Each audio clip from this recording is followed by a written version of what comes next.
Hi everyone, it's Jason here, local tech experts with another build for you. This one's another white one. All the boxes are here, so this is the part rundown. This is a i7 7th gen board in here. This is a 2TB hard drive in this one, 240 gig SSD, 550 watt Silverstone 80 plus gold power supply, semi-modular. Here we have 3-pack of fans. These are white ring ones, so should fit this quite well. Here's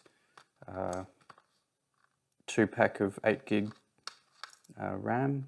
It's an RGB one, 3600 megahertz. This one's going to have a Wi-Fi card built into it.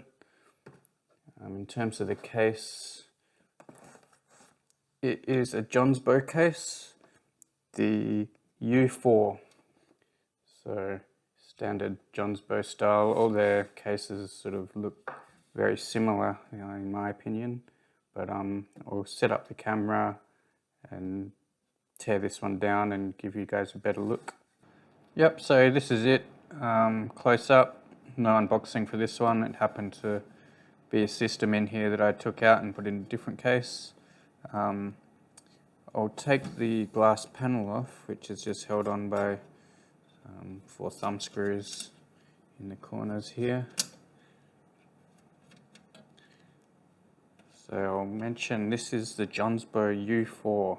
I think it's a bit older now, this one, but Jonsbo design sort of follows the same concept around the unibody, meaning they don't have a back panel to come off. So there's no hiding cables behind a back panel. And the way they get around that is they use extra long standoffs. So you put the cabling underneath the motherboard.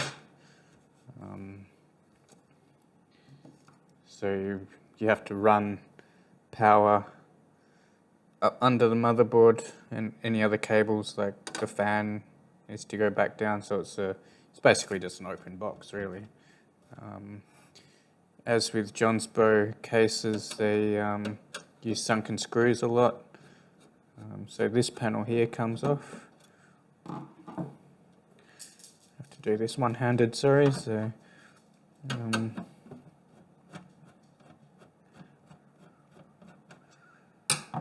they're always very clean, the Jonsbo cases. So the front panel is actually just on the side here. You can see just on the side here. It's got 2 USB 3s, headphone, microphone, and power switch, and that's it. No reset switch on this one. There's already a hard drive installed on this one. I'll probably swap that out for the 2 terabyte I've got over there. This is just a 1 terabyte drive, I believe. Yep. So as you can see, here's the front I/O cables. So there's space for 2 120mm here, or a 240 radiator you put there, I suppose, and a single 120 in the back. In terms of hard drive mounting, I haven't looked too much. So there's that one there, and then there's grommets here for 2 2.5-inch drives. So I'll be using those. I didn't have the grommets, but I'm sure I can find some. You probably notice at the front there's no intake at the front at all. So it's similar to the other Jonsbo cases that I've built into, whereas the intake's on the side here. And the way they do that is with the removable front panel here. Couple more sunken screws here.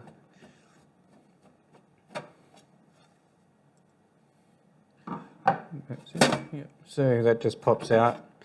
That's where you can mount all your hardware onto there, put it back in, do it that way. Nice case, nice solid steel. Sort of the grill's hex here. Yeah, Jonsbo cases are always very clean. I like building into these, so this one should turn out pretty well. Okay, I'll put it into time-lapse and get to building. Thanks, guys.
Alright, so this is what it looks like, guys, in the end. You might notice I didn't actually mention the video card in the part breakdown. It's just a GTX1660 Super.